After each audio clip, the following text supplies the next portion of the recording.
Hey everyone, and welcome to the video. In today's video, we're going to dive deep into latest wintry weather impacting the United States and Canada. We have a lot to talk about, from snow and ice to widespread cold air. And we'll also be discussing whether a warm-up is on the horizon and just how high temperatures might climb. Additionally, we'll take a look at the long-range forecast to see what's in store as we head toward the end of February and the start of March. Let's take a look at what's happening across the country. As of this Wednesday evening, we are seeing a significant drop in temperatures across the plains. In some areas, temperatures have plummeted to about 50 to 55 degrees below normal for this time of year. That is an absolutely massive departure from what is typical, and it's creating some dangerously cold conditions. As we move into the overnight hours and wake up on Thursday morning, February 20th, a vast portion of the northern and central plains, as well as the Midwest, will be experiencing extreme cold, with temperatures dropping into the double-digit sub-zero range. The coldest areas will likely be in states such as Minnesota, Nebraska, and western Iowa, along with portions of northern Kansas, where actual air temperatures, without factoring in wind chill, will be between 15 and 25 degrees below zero. But before we get into the details, hit the subscribe button, like this video, and leave your thoughts in the comments. Thank you for your support. Once you add even just a slight breeze into the mix, wind chill values will become dangerously low, with winds of just 5 to 10 mF. We could see wind chills dropping to around 25 to 35 degrees below zero across a large portion of the north central United States. This bitterly cold air will extend all the way down to northern Texas, parts of Arkansas, and even northern sections of Mississippi, Alabama, and Tennessee. With such widespread and severe cold, it's extremely important to take precautions if you have to be outdoors. If you're heading out for work or school, make sure to bundle up in multiple layers, covering any exposed skin. In conditions like these, frostbite can occur in as little as 30 minutes, particularly in the northernmost regions affected by this Arctic outbreak. Moving out west, the cold air is just as significant, especially across eastern Montana, where temperatures will be sitting around 10 to 15 degrees below zero by Thursday morning. Eastern Wyoming and eastern Colorado will also see air temperatures dropping below zero, while the Rockies will experience morning lows in the single digits and teens. Even in Southern California and Southern Arizona, including cities like San Diego, Los Angeles, Phoenix, and Flagstaff, temperatures will be noticeably cooler than what is typical for this time of year. Wind chill values across the western U.S. will also be incredibly low as we head into Thursday morning. Eastern Montana and eastern Wyoming could see wind chills around 25 to 30 degrees below zero, and eastern Colorado will experience similar conditions, particularly along the Front Range.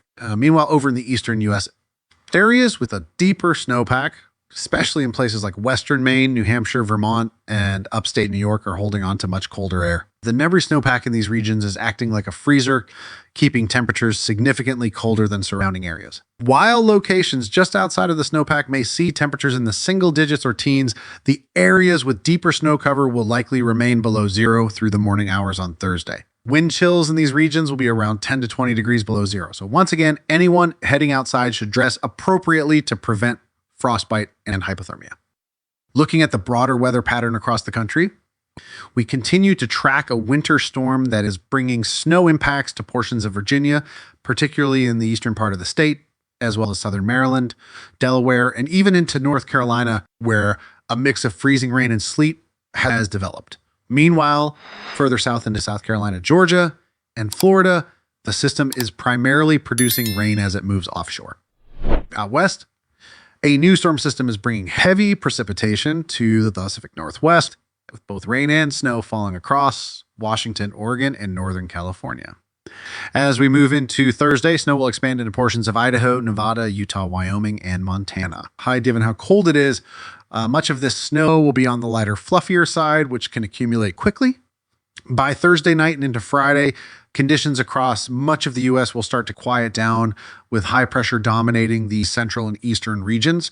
However, while this will lead to clearing skies, it will also allow for radiational cooling, meaning the colder temperatures will stick around for a bit longer.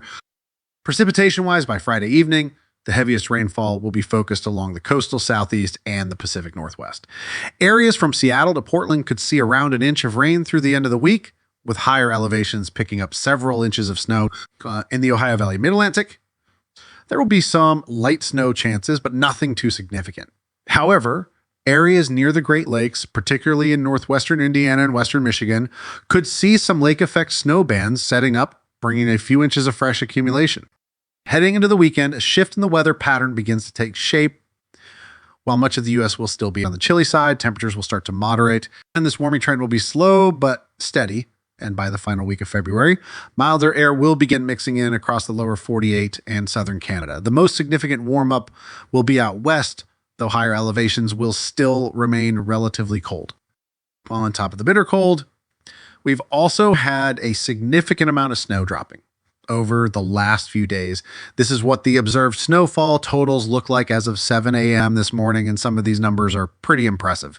We had initial snow swath move through the Mountain West, and then a secondary wave fired up, dumping snow across Nebraska and Kansas yesterday. That snowstorm pushed into the Tulsa region, hit parts of Missouri, and even slammed into northern Arkansas. Springdale, Arkansas checked in at nearly 10 inches of snow, which is a huge deal for that area. From there, the system kept moving, hitting Tennessee, Kentucky, and continuing into parts of the southeast. And as of this morning, snow is still falling in those regions, but we're not done yet. This system is still pushing east, and later today, we're expecting snowfall to spread into parts of North Carolina and Virginia. This whole setup is thanks to the polar vortex. And if you've been following my updates, you know, this has been building for a while. Initially, it started off as a stretching event, meaning it was just elongating, but then things got serious that's when we knew we were in for some major impacts. And right now, you can see exactly where that polar vortex is sitting. It's right over the Dakotas and Minnesota. Over the next 24 to 48 hours, it's going to settle in over Iowa and Nebraska. And that's where we'll see some of the coldest temperature anomalies of this entire event. A big chunk of that frigid air is also dipping straight into the deep south, which is why we're looking at widespread freezes and record-breaking temperatures across such a massive portion of the country. Now, if you're out west, you're not feeling this at all. This Arctic blast is staying completely east of the Rockies, but for everyone caught in the middle of it, it's an absolute deep freeze, and the numbers are staggering. We're talking about 40-degree below average temperature anomalies in some areas. When you see temperature departures that extreme, you know this is a major event, and the thing is, it's not going anywhere fast. Snow is also going to continue to be a big story this afternoon. We'll see additional snowfall moving into eastern Kentucky, and from there it's going to slide into the Charlotte region, the Raleigh-Durham area, and even Virginia Beach. And this could end up being a historic snow event for Virginia Beach. They could be looking at their biggest snowfall in 15 years with some spots approaching double-digit totals. That's a pretty rare setup, especially for a coastal city that doesn't typically see this level of snowfall. Further south, we'll transition into a mix of ice and cold rain. But along the East Coast, it's all about the snow, and it's going to keep piling up. Looking ahead to tomorrow morning, we have another weak system, a low clippers. That's going to swing through the Great Lakes and the Ohio Valley. This one won't be anything major, but it could drop a dusting to maybe a couple of inches in spots across Michigan, Ohio, and West Virginia. So nothing too intense, but still enough to keep the winter weather around for a little longer. That's not the real story. That Arctic air mass, we've got a massive high pressure system settling in. And under that dome of high pressure, we're expecting record-breaking cold across a huge portion of the country tomorrow morning. We could see up to 78 daily record, lows being completely crushed across the lower 48.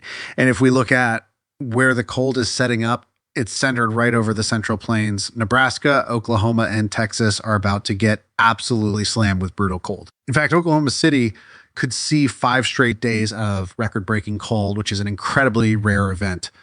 Even places in West Texas that usually stay relatively mild in the winter are looking at single digits and teens, and it doesn't stop there. The deep freeze is reaching all the way down to the Gulf Coast. Lake Charles, Louisiana could drop into the mid-20s, and even the Florida Panhandle is getting a taste of this Arctic air. This is an incredibly powerful system, and once that kind of cold air gets locked in, it takes a while to let go.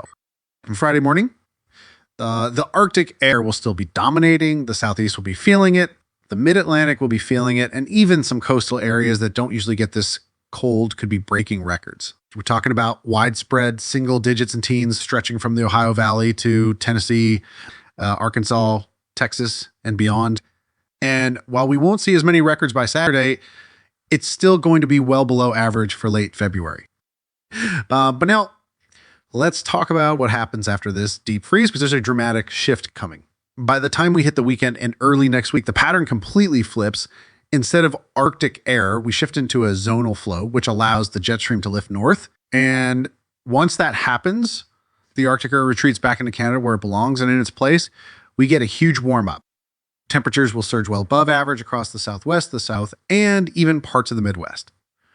By early next week, places in Arizona will be approaching 90 degrees, which is a massive swing from the cold we're dealing with right now. The deep South will be back into the 70s and 80s, and it'll start feeling like spring again. And just look at how quickly this happens. By Wednesday, we go from record-breaking cold to above average warmth almost everywhere.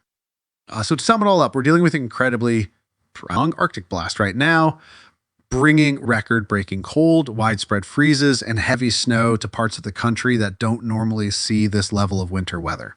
But as we head into next week, we take a complete 180-degree turn and temperatures surge well above normal as the Arctic air retreats. This is going to be one of the most dramatic warm-ups we've seen in a long time.